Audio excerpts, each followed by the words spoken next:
Warriors, how goes the battle? How's it going, RC? Hi, Blake, Mike, AJ. The crew is here. Ingmar's here. Yes, congratulations. Bitcoin's through 100. K-Man, how are you, buddy? Glenn, Ryan. Don't forget to thank Mr. Trump. Yeah, he's okay. Well, sure.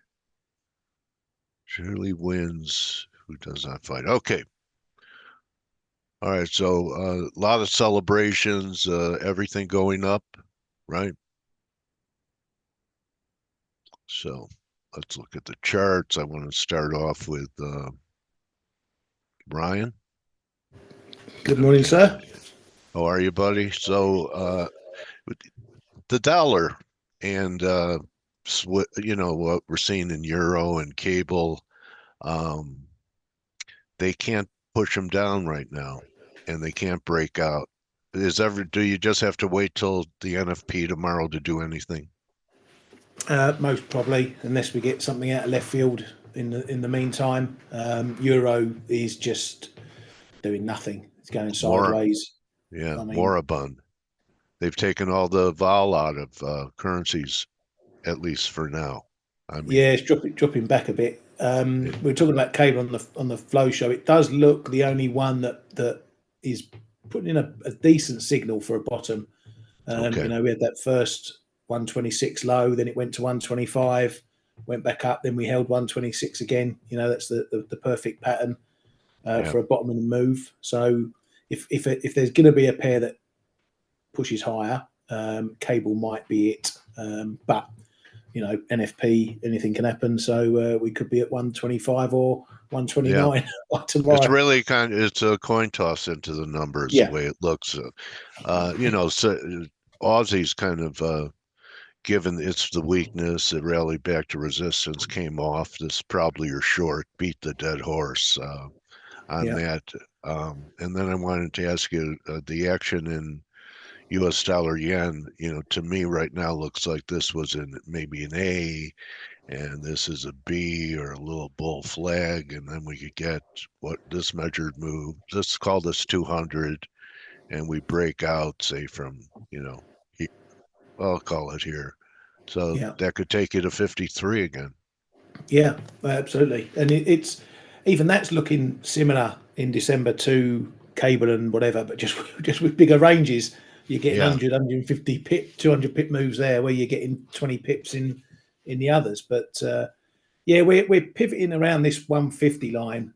And I think until we get a decisive move either way, it's pretty hard to get at least a short term direction. But as you've been calling it, the trend is down for now, yeah, and there's the potential for that to continue. yeah. So here we are. Here's Canada and Dixie. Probably a lot of people think this might be a failing rally here. They'll be right if we close under 560. So, but it could Did just you as change the easily. chart? Yeah, I have Dixie up here now. Oh, I thought it was still dollar CAD. Go back to dollar CAD. It hasn't moved. Oh, okay. Yeah, dollar CAD, kind of a similar look rolling Yeah, over. Um, I still thought it looked incomplete to me. So I don't know. You could do all the work the market does today, um, can be taken away in 30 seconds tomorrow. yeah. So I'm just So go ahead, Blake. no, I was going to say, but that's the key. What we do as traders, what I like to do anyway. This is one of those things that somebody that's been, I mean, I'm going on, 30 years of trading, and when you got some experience and you've got, a bias or an instinct or an idea of what you think is going to happen, which that's what Yeah, we do after having so many years of experience.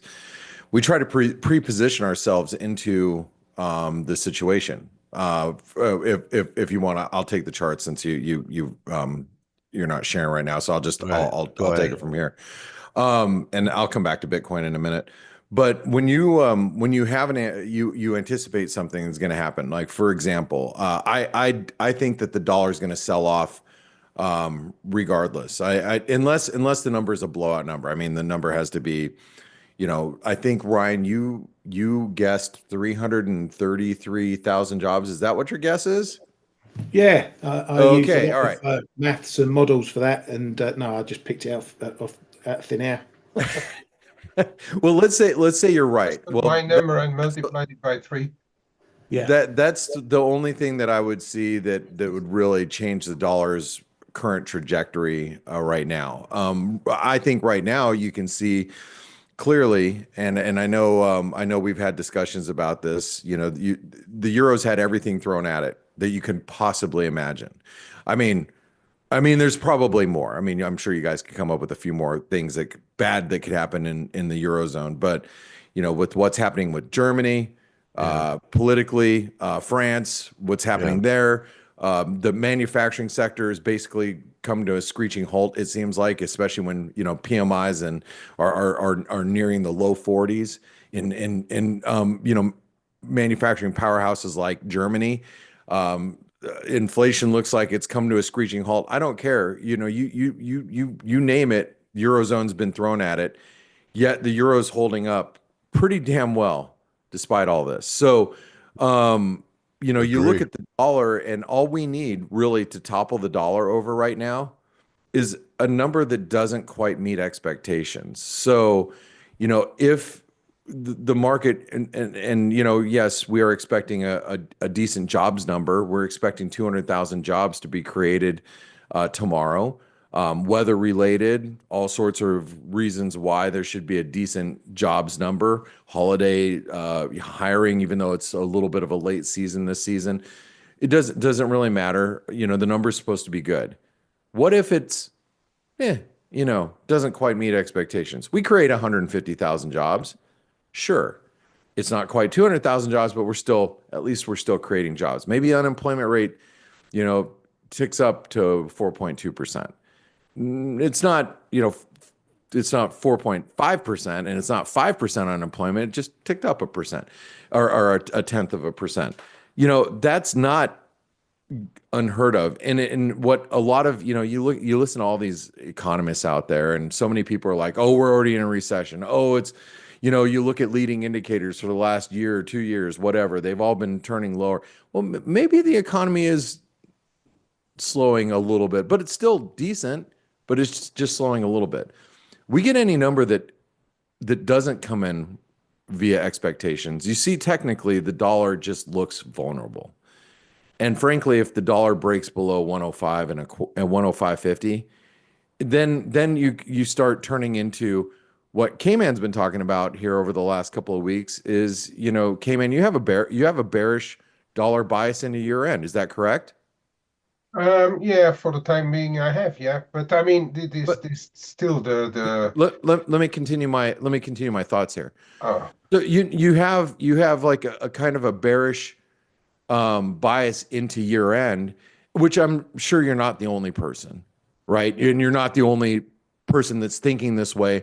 With stocks up 30% for the year, asset managers need to chase. They're probably going to sell dollars to do so. You might need some rebalancing. Yes, you might have some pension funds rebalance, and they might have to sell some dollars that might offset a little bit.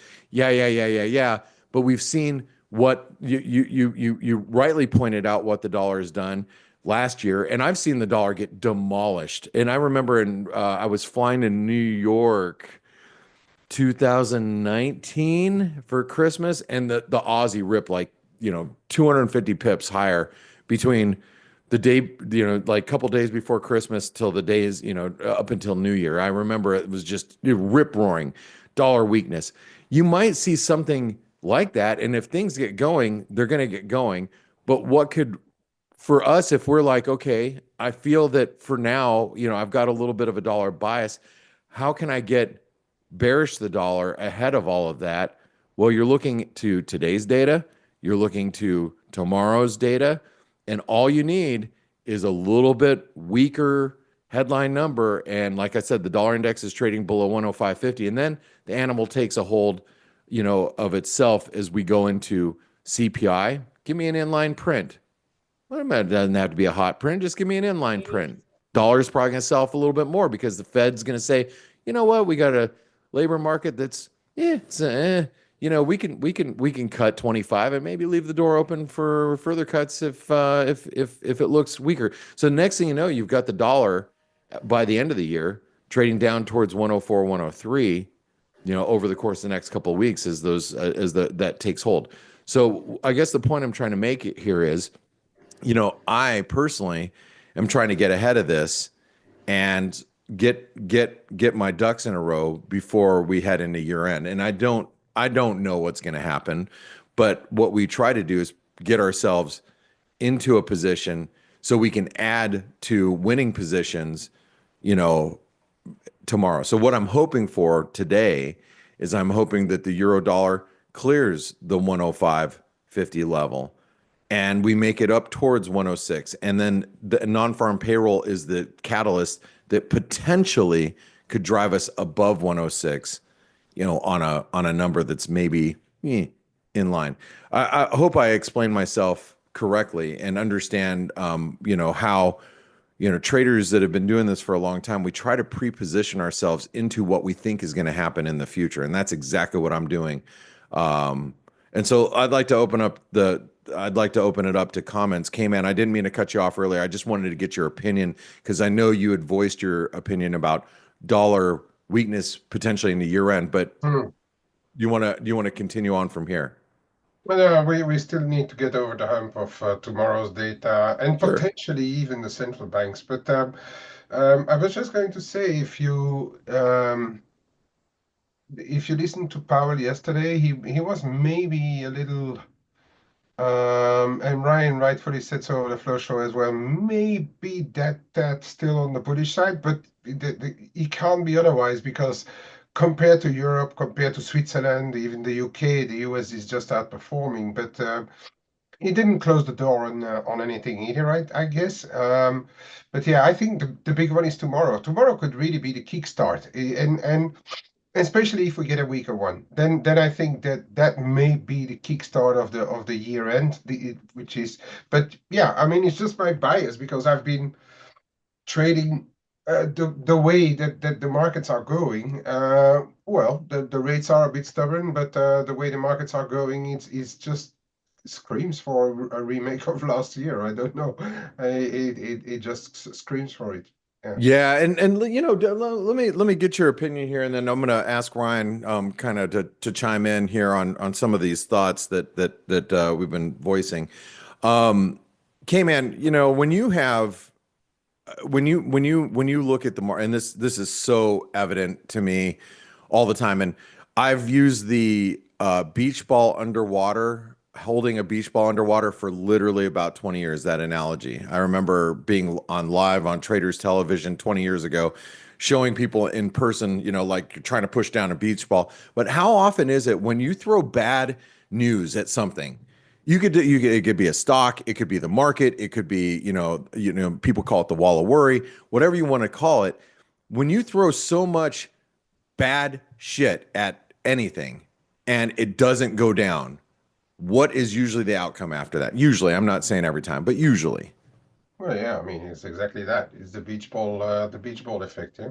Right. And so, like, how do you feel about, I mean, you look at the euro right now and you're like, if I'm short the euro following, everything that's happened over the course of the last month, I have really not been paid. I mean, literally from November 15th, beginning of November to here, not paid. I mean, are you frustrated if you're short the euro right now? I would have to imagine so, wouldn't you think? Yeah, unless those people usually you have to distinguish who is doing what. Okay. Well, that's been my experience. If you like me, have been trading in banks and making markets to the biggest accounts in the world, they probably already have taken quite a bit off the table because they are very very clever in playing the rumor and probably taking profits just ahead of the fact as well, in parts. But I'd say if 106 figure 10 breaks, then this thing is probably going to go off to the races for the end of the year. And tomorrow, as you say, may be just may be that day. We're expecting a good data after the weather events. If you get a bit of a miss, it may just kickstart the year end right then. Yeah. Yeah. All right. Ryan, what do you have to say about like pre-positioning yourself and your ideas? Like you have a certain bias and you're like, look, I just want to be, long Aussie dollars right now. I want to be long Aussie dollars. How I'm going to do it, how I'm going to get myself in. This is how I'm going to do it. Do you do that often in the market? I know I do. This is like my, kind of my mainstay into my swing trades. Yeah, I do that all the time. That's why I've been in Aussie Kiwi short since the beginning of October. Yeah. Positioning Which I for followed you turn. in, by the way, and thank you very much. That's all right, no For that. problem. But yeah, I've got to say that was the longest book talking chat I've ever heard anyone give. Because you're long euro dollar, yeah. Yeah. Well, no, I just closed it this morning at Oh, you just at closed it. So 41. after all that, after making the But case, no. how are But you closing it? I'm long sterling. I'm up like 85 pips in sterling. I'm long Kiwi. I'm playing dollar shorts. But Yeah. look, I will plow right back into the euro. It is all about positioning myself short dollars into tomorrow. That's all that this No, conversation's about. yeah, you're absolutely right. And I would not be surprised if euro dollar ramps higher, and that's why I'm still short and happy to add to shorts. But it's like I'll be playing a potentially over a different time frame than you are. But I see absolute sense in being long some of these pairs versus the dollar on the month end effect, on the pure fact that they've stopped going down. Apart from Aussie dollar and a couple of the others. But yeah, you've got to have a plan.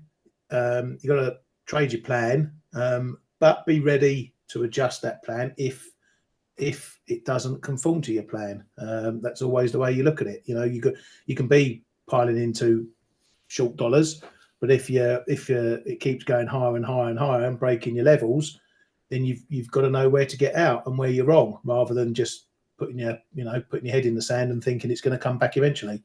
Oh, So we've had too many people. We've had people that worked for us that just would do that, right? So, yeah, exactly. Yeah, So exactly. anyway, So yeah, oh wait, what did I just say that? I did. All right. So you're exactly right, and that's the thing. That's the thing about the markets is getting yourself into a really, hopefully sizable position, adding to winning trades, and then once the momentum really takes off, you hopefully have a big enough position to really ride out that breakout or the breakdown. In this case, I'm looking at a breakdown. So, Dale, you've been doing this for a long time. I'm sure you have some comments on and some input on what I just had to say. Yeah, and I don't always feel that way. I could use recent history. I had a lot of conviction about the top developing in the end. And now I look at the board and, I'm not going to trade a counter trend. I think that we could pop and get preparing myself to short it between 52 and 53, whether it's because of the BOJ next week or the NFP, whatever it is. I still have conviction that this could be an important top, and uh, I don't have the same level of conviction in anything else right now. Yeah. You Yeah. know, So, um, when you there, so one of the things that I do personally is if somebody is in the trader funding program and they get involved in the trader funding program, I actually walk through, what the tools are that you guys get, what you should be looking out for as you're going through, the process. And the reason why I mention this is because I talk a lot about what you're discussing right now with the conviction and being able to take advantage of the market when you have conviction. You usually have to have two things present to take on conviction, a conviction in your trade. Two things. One of them being confidence, and the only way you're going to get confidence is when you have obviously a string of good trades. So you have to be, stringing along some decent trades. And then also you have to have some cushion, meaning that if you've been trading recently and you've had a good string of trades, you in your mind you're like, okay, I've got a certain amount of the money that I've made in profits that I can really apply towards this conviction type of trade. Those are the two things that need to be present for me in order for me to be, plowing into the market very aggressively, long or short, in a conviction type of trade. And so I have a lot of those discussions one-on-one with individual traders when they're in the trader funding program, because that's how I'd get over the hump as a prop trader, being paid out every quarter. You can, when you're paid out on a quarterly basis, and every quarter you start back at zero, you have a certain amount of time you have to make money, and then there's certain times that you can press and certain times you can't. And I mean, I don't know how many times that you guys have done this, and I know I've done it several times, where you're like, oh shoot, I knew the market was going to do that, but I didn't. I had a really small position. Of course, it moved like 300 pips, and you're like, damn it, I had the smallest position. The reason why you had a small position is because you didn't have the buffer that you needed to take advantage of that trade, and probably because you didn't have the confidence because you just came off a string of bad trades.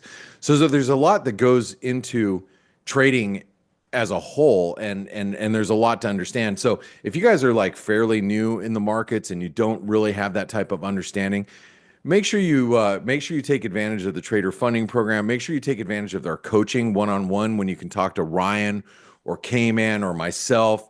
And because the coaching program, we work through a lot of one-on-one topics like that you need when you're trading the markets anyway.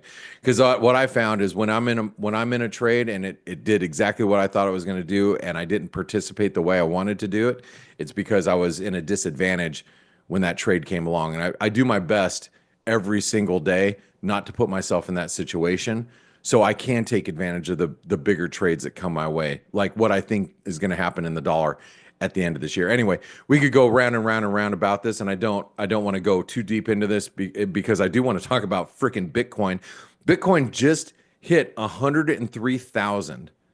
103,000, and that was the 161% extension of the whole cup and handle of the entire 2021 high to the low here, and we hit the completion of the cup and handle to almost the pip. I mean, we came within a couple $100 of that last night. We went to 104,000, and the 161% extension is basically 103,800. And you can see the measured move right to the tick. Now, that doesn't mean the Bitcoin's going to stop. I think if you look at it on a monthly basis, which that's what I had here. I didn't mean to do that. Let's go back to a monthly chart. If you look back on a monthly basis, I'm going to assume this. We're probably going to stop around here. I say around here. That means, here we are at the 161% extension of this entire move, right? I would assume that we are above or below maybe about $5,000 between now and the end of the year. I don't think we're going to go too much further at this point. I think there's going to be a time for consolidation. But what a big move, right? How about Blake, that on this monthly chart that you had a flag pattern, so you'd have a measured move from the low in 23 to where the flag started and broke out at 70,000. Oh, so yeah, Well, if you now I can't see it. No, don't worry, because if you follow Trading Analytics, Nick had posted that chart, did a 9-minute video on the bull flag pattern that actually points to 130.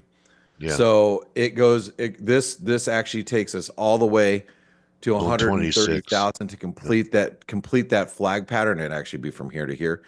But yeah, I mean, that's entirely possible as well. Like, I mean, why couldn't we go there? But that doesn't mean it's going to do it this month, and it doesn't mean it might not take 2 or 3 more months to get there. I just think that right now you're probably going to get a little bit of a pause. There's been a lot of money. There's been a lot of money made in crypto, and you know, animal And spirits are running stocks. really high. Yeah, and eh, well, yeah, in the stock eh, market too. Yeah, of course. Yeah. Okay. So I mean, maybe they both stop together.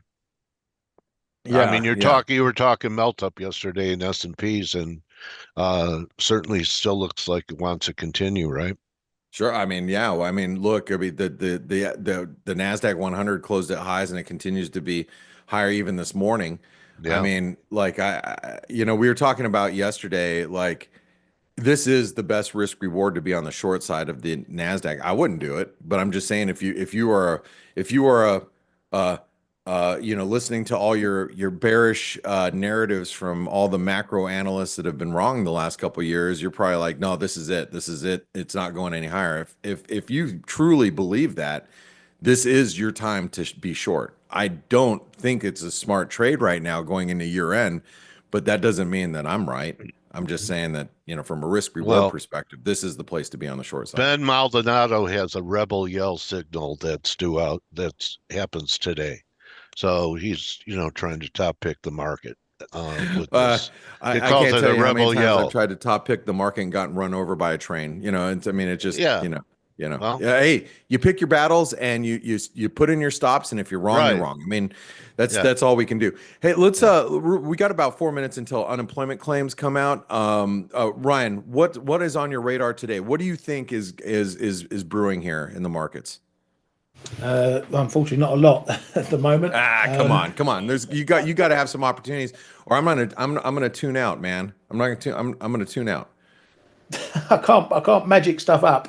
Yes, you We got can a pull it out of your potential. ass. Come on, you We got got it. a potential slow breakdown in euro sterling. I mean, forget your Bitcoin. This is where the Yeah, excitement is in euro pound. look Trying at to get that. below that 82.70 level.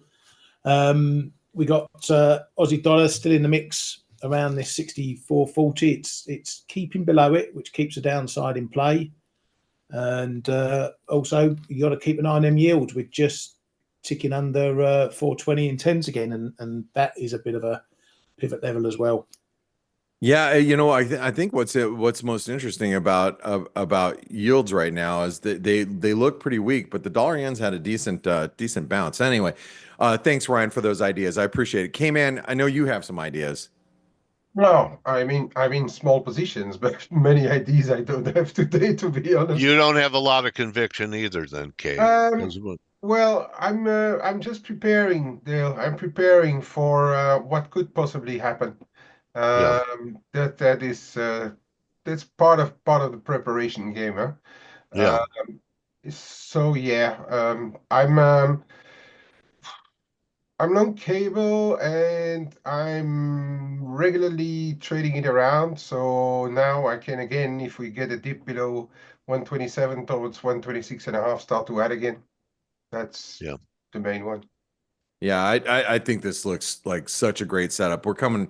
We're flirting with channel resistance, and we've been doing it for the last couple of days. And look at your risk here. I mean, really, we all know it's like lights out below 124 and change right here. It's like you can stick a fork in it. But I mean, while it's above it, it's looking fairly constructive. You had some construction PMIs come out a little bit overnight, not so bad. So, hey, who knows? I mean, you get some dollar weakness. I this is one that I'm still hanging on to, and I like it, K-Man.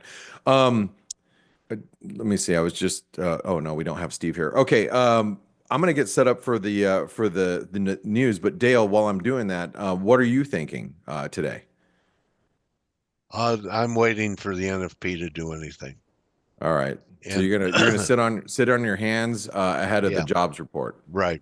Yeah. Okay. And Don't react to that. while you're sitting on your hands, don't stick up your thumb. No Okay. thumbs up. Uh, I, Got it? I promise. All right.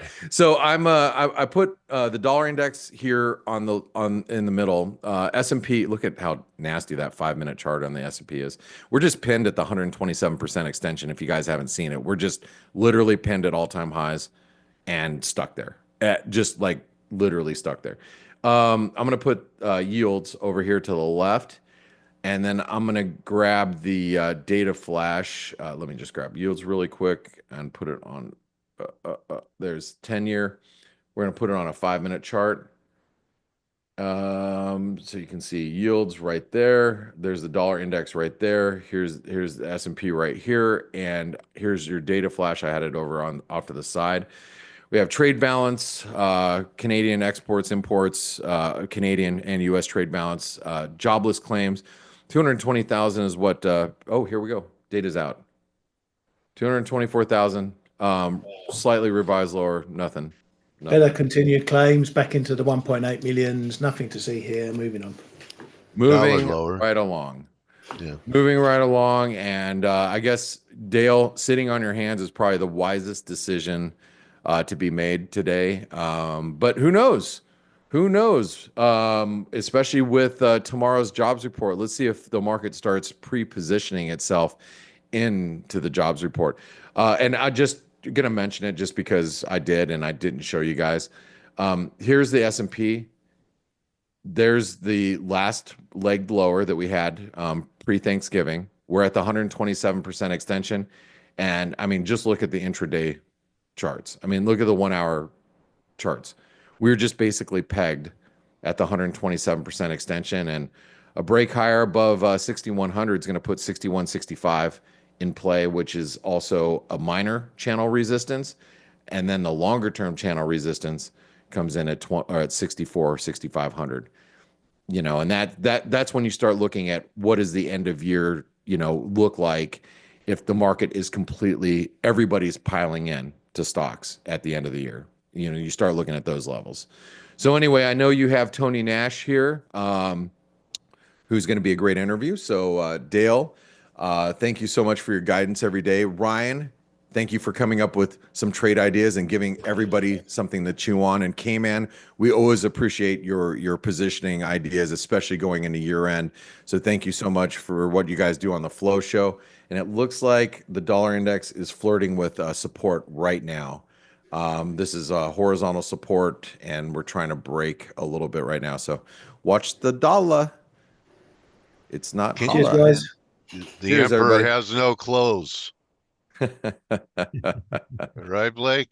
That's King right. Dollar is naked before the whole world. Anyway, burn those dollars. Right, Tony? What do you think? De-dollarization That's or what we milkshake? do.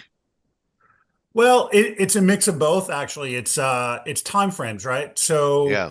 our view is over the next 2 months, we do see the dollar pull back a little bit. And as we go into, say, February, we start to see some revaluation or appreciation in the dollar. So, the Trump story has kind of gotten a little bit ahead of itself. The strong dollar has kind of gotten a little bit ahead of itself. So, this pullback that we're seeing this morning isn't really a surprise to us. It's what we forecast. And at the time that we put out our forecast, we looked crazy because the dollar was just appreciating like crazy. Yeah, well, we had that huge spike. Euro touched 103. Right. You have any levels that you think Euro could accomplish during this time frame into Feb? Well, given what's happening in Europe with the French government, the German Yeah. government, the UK government, I think there are a number of exogenous variables, and you really have to take it a day at a time. Of course, we have levels, but we don't. We definitely see the euro depreciating. Our models are showing we do a once a week reforecast to complete intelligence. So our models are showing a slight depreciation with the euro, but given what's happening with those three governments, that may accelerate. Especially the ECB has already said they're going to reduce interest rates a bit, 25 basis points, I think. But Yeah. who knows what they'll have to do to support the political risk there. So, I think, and maybe it's not just interest rates, maybe it's other, monetary intervention to keep things going. But, we do a weekly podcast, which you've been on, Dale, of course, called The Week Ahead. And we've talked about things like German deindustrialization for probably 3 years. And so it's a real risk in Europe. And I think as we see these governments fall, the real question is who is going to come? Are we going to have pragmatists come? Whether they're on left or the right, I don't care. Are we going to have pragmatists come or are we going to have idealists come? And I think what happens with interest rates as we get real interest rates, you have to have pragmatists come back to the table. So as we've seen things like green energy become unaffordable as real interest rates have come back. We're seeing government programs become unaffordable as real interest rates come back. And you look at Korea, why did it fall? Well, ultimately, it was the budget. Why did Right. France fall? Ultimately, it was the budget, and so on and Yeah. so forth. So, Right. governments have to start looking at these real trade-offs, and they can't expand their headcount and their programs forever, especially when money costs money, right? That's the real problem is with interest rates, money costs real money. And so you can't continue to tax your citizens, at higher and higher rates. And so you have to have pragmatists come to the table and govern. Where do you find pragmatists during the fourth turning? Uh, I think you find it, well, you certainly, no offense, Dale, but you certainly don't really find it a lot again in baby boomers. I think baby boomers have been in an environment, and I don't necessarily know that it's their fault, but through their lifetimes, they've had a very expansionist government experience, right?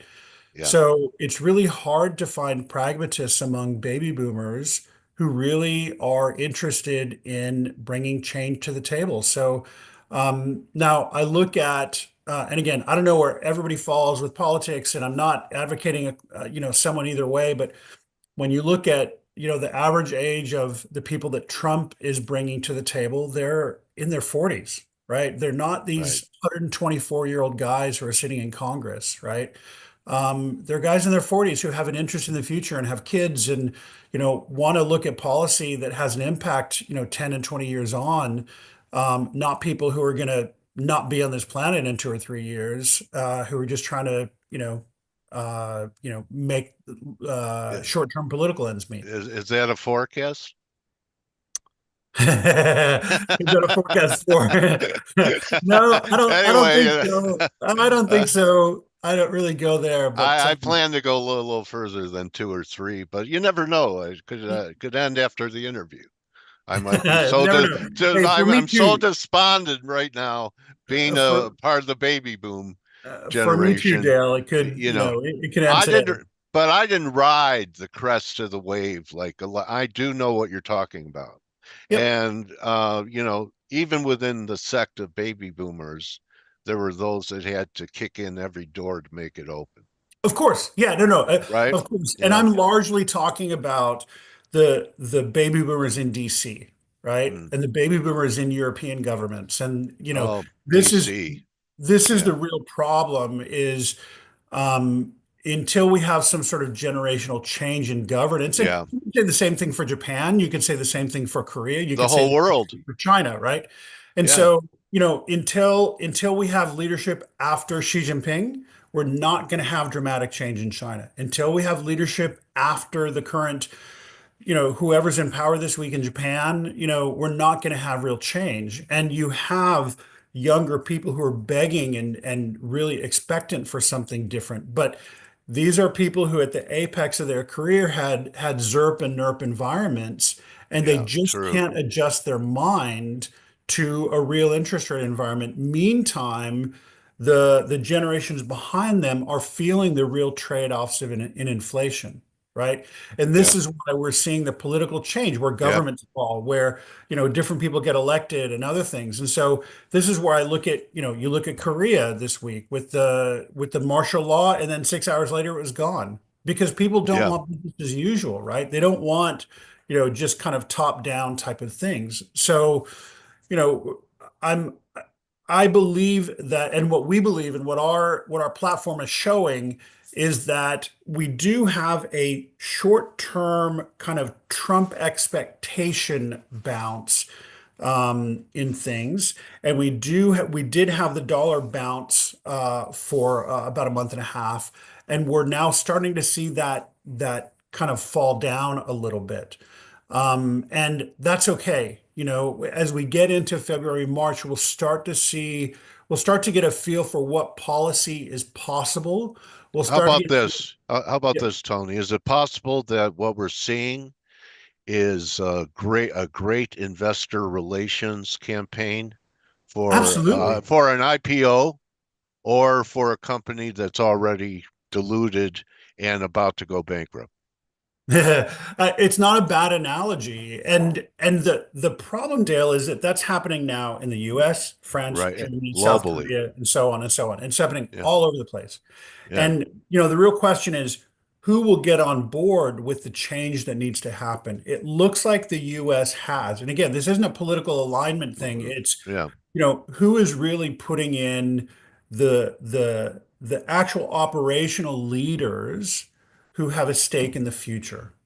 And Yeah. so will we see that in France? Will we see that in Germany? Will we see that in the UK? Will we see that in South Korea, Japan, China, other places? Because I believe we're in this, say, 2 to 3 year zone where we have to see that type of change. Otherwise, economies surrender, right? And when we look at what's happening in the US, and the Biden administration has done this, somewhat controversially in terms of getting more manufacturing in the US, because that spins a lot of tax revenue, it spins jobs, it spins other things, right? Yeah. And so Trump obviously wants to continue that. Where you see Germany deindustrializing, you see China on some level surrendering to its old model and not necessarily contending with the future of regionalization of trade. And so China has real problems right now because its leadership can't Yeah. adjust to more services and spending based economy. They want to fall back to export driven mercantilism, and they just they can't get their brain around where things need to go. And Xi is a Chinese yuppie. Of course he is. Yeah. And the guy experienced the Cultural Revolution. He experienced the 80s and 90s. He experienced, the 2000s. And Yeah. so he's lived modern China history, right? But it's really hard for him to see, the next, around the corner in the world, right? And so, moving on to China, I do believe that, and this is not the consensus view, but I believe that China will cooperate with the incoming Trump administration. Okay. They will vocalize opposition because that's what politicians do. But Yeah. at the end of the day, they will cooperate with Trump on certain things. And here's some specifics around that. Does Trump give away say we're not going to interfere if you go into Taiwan and Oh, they'll no, of work course not. with us? Huh? No, no, because the DPP in Taiwan, so just for context of people listening, I lived in Asia for 15 years. I did work with most governments in Asia. I understand, I did work with a lot of Asian companies. I used to lead research for a company called The Economist. I've sat with the president of Taiwan. I've sat with leadership in China. So the DPP, which is the ruling party in Taiwan, has a very tight relationship with the Republican Party in the US. Yeah. So I don't believe that Trump will allow China to take over Taiwan, at least in his term. I do believe that the relationships between Taiwan and the U.S. will continue. What does China have to tangibly gain by fighting for Taiwan? Absolutely nothing.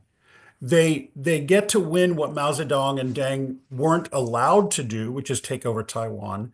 But Xi Jinping, his support in China is somewhat fractured. Of course, throughout the bureaucracy, he's peppered all of his supporters. They don't have, and I say supporters kind of in quotes, they they have their minds, they don't have their hearts. I worked in the Chinese bureaucracy unpaid, but I was very deeply involved in the Chinese bureaucracy for about 2 years, and I can tell you that he has their minds because they have to be aware of every word they say, but he Yeah. does not have their hearts because they're terrified of him and they're terrified of his minions. And so Xi's grip on power is much less certain than everyone in the West believes. And Okay. whenever I talk to a Interesting. Chinese insider, they say, and this was probably 2 years ago when people started saying this, is just give it a few more years. So there's an expectation, and I've been telling people that we should expect some sort of dramatic change in China in probably 2027. So the move to regionalize supply chains out of China has been a good one. And this has been a lot of this has happened under the Biden administration, right? And it's going to continue under Trump, and making sure that the US and other countries have those core manufactured goods either nearshored or onshored is something that's really, really, really critical, because we could have dramatic political events in China in 2 to 3 years. Okay, is that enough time to reshore what took 20, 30 years to export industrialization to China to give up ours? Can we reshore all of that in a couple of years? And yeah, I mean, there was already a story today about, I forgot what mineral it is, but China has it and they're not going to ship it to us. So don't you? That kind of flies in the face that already we're going to have good relations, even though they have the threat of more tariffs. They're Yeah. already talking about we're going to have spot shortages, aren't we? If tariffs go into effect, and supply chain issues again, if there's a trade war as tariffs increase. I mean, I don't hear anyone talking about too much about the negative side of tariffs. I know, well, it's just a threat, but if they're not threats and they end up happening, uh, tell me the good side of it. The good side of tariffs. Okay, so there was a report put out by the U.S. Commerce Department in May of 2023. So this is under the Biden administration, and they looked at steel imports under the tariffs that were imposed in 2017 on China and on other countries. And they chose steel because there's really no technology involved in steel. Of course, there's technology, but it's standard across operations, Yeah, right? China yeah, produces, I think, 70+% of the world's steel. So what it showed is the tariffs are levied. There's an impact on price for, I think, 4 months, 4 to 5 months. And so import prices rise for 4 to 5 months. And then after that time, the price reverts to the global price for steel. So they're looking at other, say, customs data from other parts of the world to look at the kind of global steel price, right? So what happens in that time is China subsidizes those manufacturers to offset the impact of tariffs. So, China is a centrally planned economy. If their export mechanism dies to their largest customer, they have major economic impacts. So they can cut off certain rare earth minerals, okay, which I don't believe they will. Okay. okay, I think that's a vocal threat, and they may cut off some, and there may be some high visibility things that happen or whatever. But for the most part, the stuff that's going into is going into goods that are manufactured in China anyway and exported, right? Or Japan, or Taiwan or South Korea or something like that, right? Um, so those goods end up being subsidized by the Chinese government, whether it's at the central government level, at the province level, or at the city level, or a combination of all of those. And so I actually spoke to the National Development and Reform Commission, the Chinese economic planner, in January of 2017, as Trump's first administration was coming in. And I said, look, these are the policies that Trump is putting in. They were incredulous. They absolutely did not believe that Trump would levy a trade war against China. I told them, I warned them, I said what's going to happen. They didn't believe it. So this time around, I think there is still some incredulity. They really don't believe it on some level. They don't believe he'll do all that he says he's going to do. But hmm I think you do have people who believe it will happen and are preparing for it to happen. I think in many cases, they didn't really believe Trump would win. I was on the phone with the number two in the Chinese embassy in DC on the evening of the election in 2016. and they were shocked. They ran no scenarios for a Trump win in 2016. There are like 500 think tanks in Beijing, and none of them ran a scenario for Trump winning. This time around, I think there was a desire for Kamala to win, but people probably had to do some analysis of a Trump win. So now they're running a lot of simulations around how do they support their own industry if tariffs are levied. So, the US has plenty of things they can pull too. If you look at soybeans, if you look at sorghum, if you look at a lot of grains that we export to China, that really can't go anywhere. They Well, don't have they did. alternative They sources. already did. Well, during the tariff war, they went to Brazil. They didn't buy our stuff. They're back in buying our grains now. Yes, but the Brazilian soy is human edible soy. The US soy is animal edible soy. So Brazil can't fill that whole gap Okay. that comes out of the US. All right. So it's possible that they can do that. They can try it again, but we export so many natural resources that they just can't do it.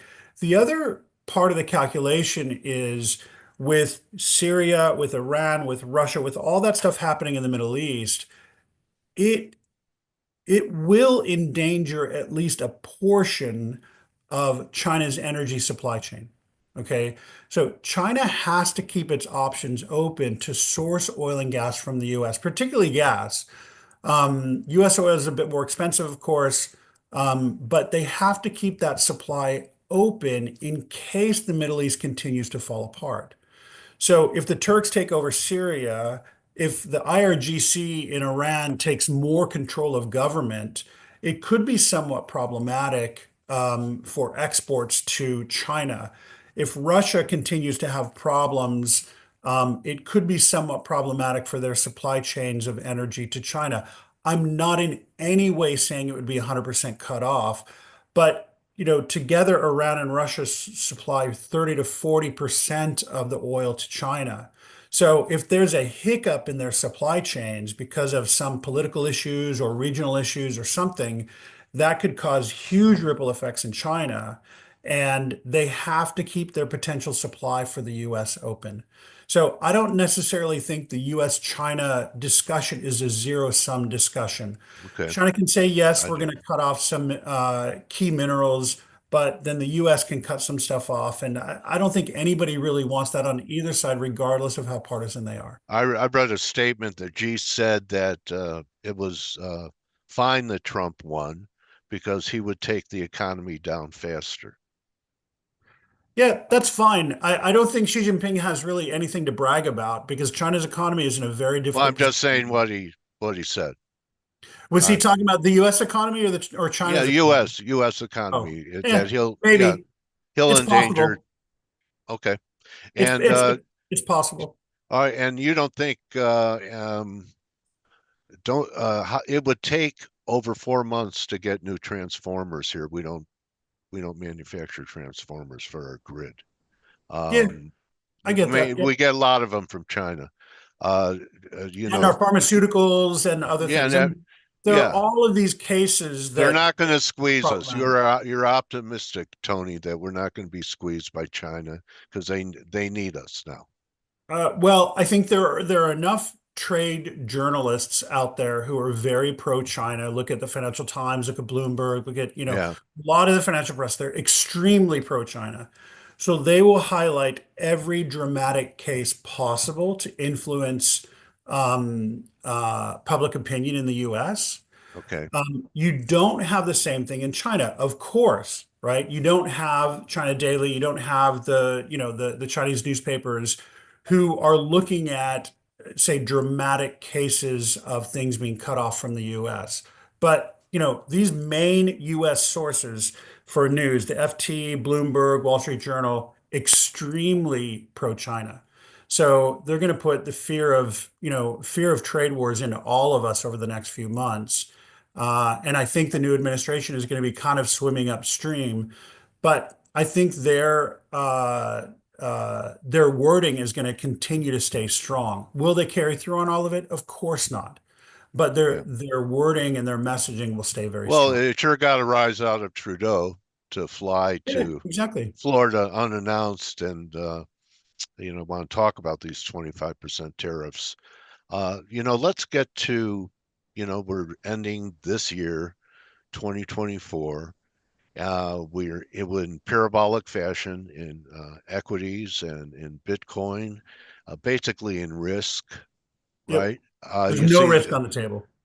yeah, that's what I mean. I mean, everyone's long risk. Do you see this Yeah. continuing until the market says, okay, we've heard the promises of what you're going to do. Now start delivering. And you know how patient us Americans are and Congress. People might start to get disillusioned by April if they're not starting to see things happen. Oh yeah. I mean, Besides if they wait that deportations. long, if they wait Yeah. that long, Dale. So I think the big promise right now is around deregulation. And, if the administration comes in and cancels a lot of regulations, I think you'll continue to see uh, kind of a risk appetite. If they get tripped up on deregulation, then you're going to start to see jitters. So I think you'll probably start to see that starting in Feb, March, if it's going to appear. But again, we're always going to have, and one of your comments said X is the media now, and I believe that. You're going to have a lot of people in the traditional media channels who are very negative on every single step Trump does. We've seen this movie before, Yeah. right? Yeah. Um, and someone also just said deregulation and AI efficiency. I run an AI company, so Complete Intelligence is an AI company. We for $25 a month, we forecast 1,800 items with a fresh new forecast every Monday. And so I run that with less than 10 people.